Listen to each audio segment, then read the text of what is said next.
Pots baixar una mica, per favor? Primer... això deixo aquí, gràcies. Primer...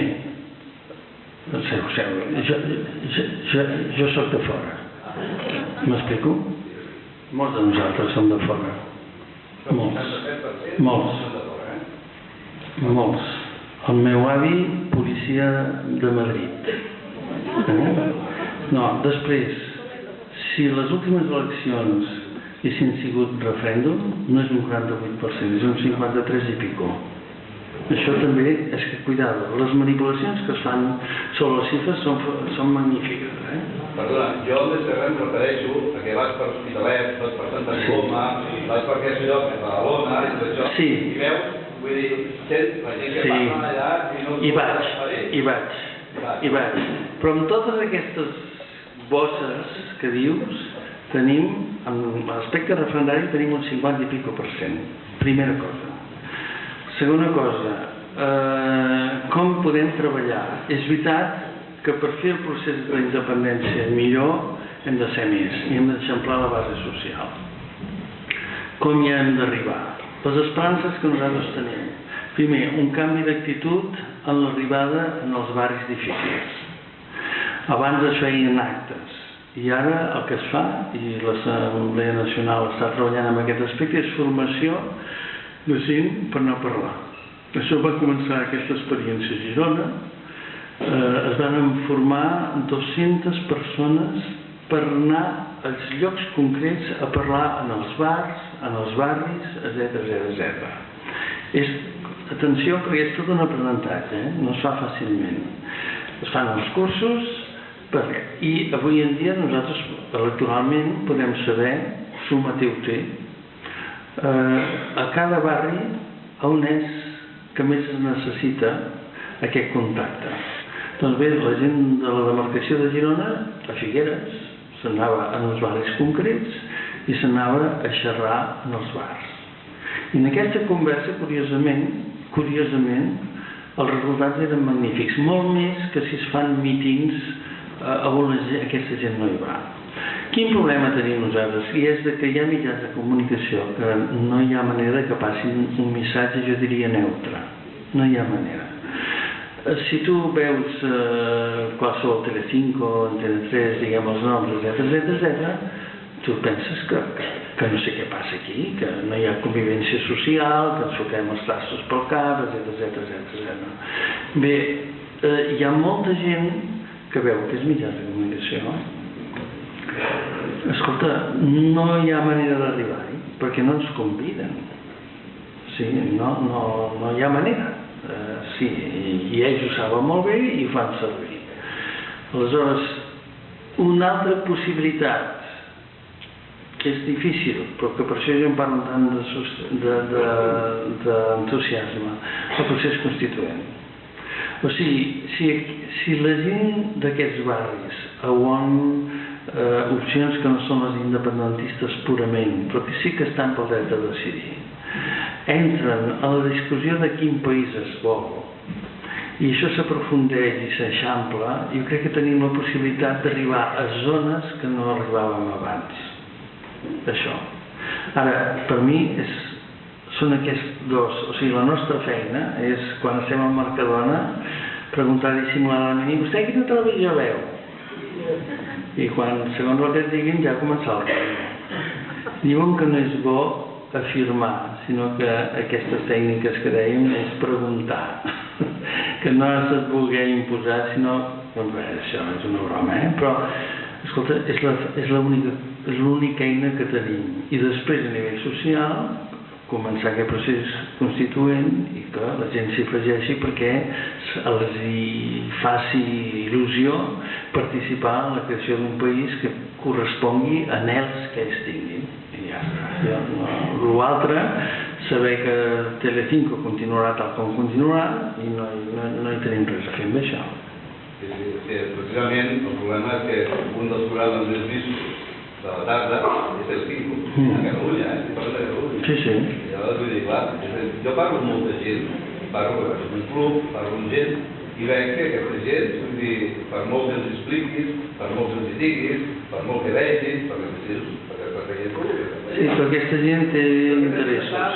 Perquè són de la generació que els pares, o la família, de fora, i ells no volen entendre que, clar, això és un país que no és allò, ja no són germans, no seran cosins, i això és una mica el que crec que entenen, que viuen en un país estranger, i aquest és el problema, crec jo, el problema, i la pregunta és, precisament, què es fa contra aquesta gent?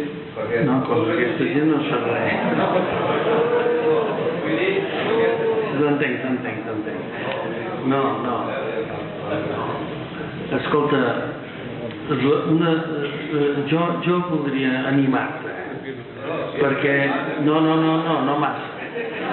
No massa perquè només fa 3 anys érem un 20% independentistes. I d'aquest 20, d'aquest 50 i pico per cent,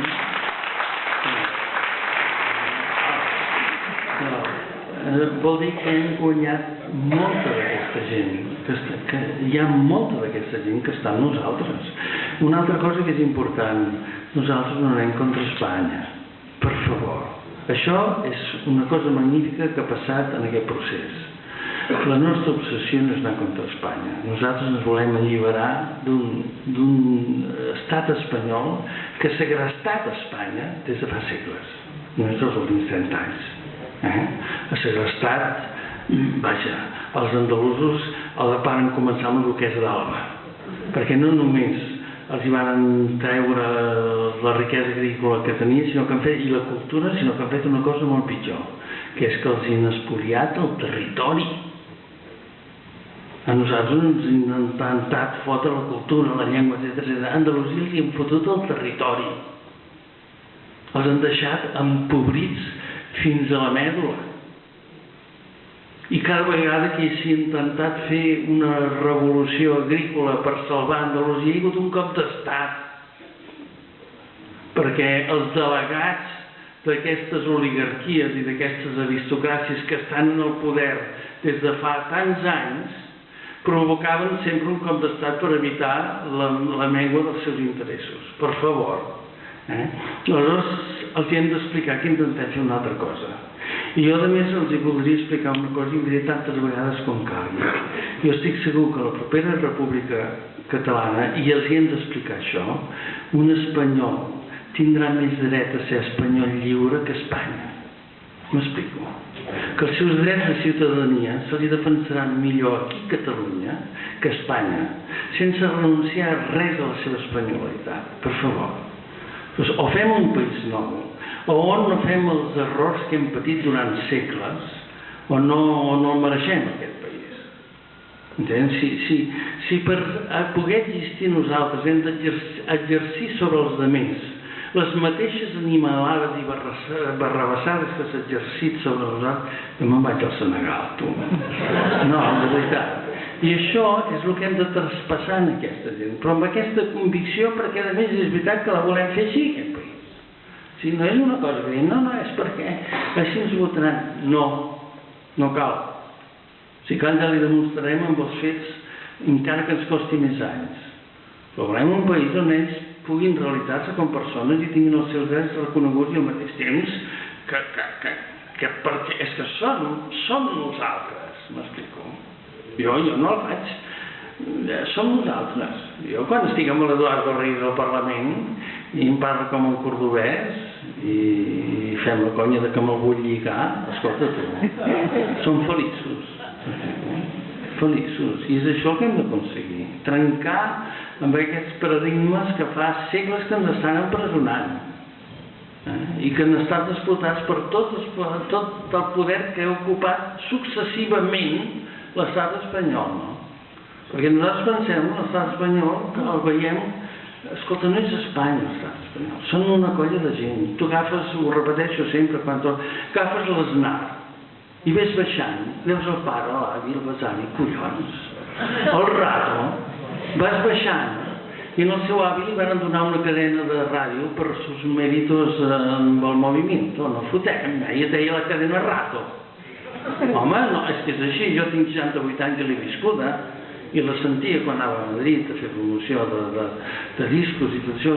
Estan tots allà i el Mirant del Bosc i tots estan allà, arrapats a les estructures de l'Estat, fent un exercici endogàmic de fer-se funcionaris, de llonses advocats de l'Estat i polítics, tot junt, més portes giratòries, que ja és l'hòstia, perdoneu. El que hem de dir és que no volem això i que els convidem a fer un altre tipus d'estat i un altre tipus de societat. Això és el que els hem d'engrescar i dir-los que som solidaris amb la seva desgràcia, a part que el meu avi fos madrileny i policia, no? I preocupat.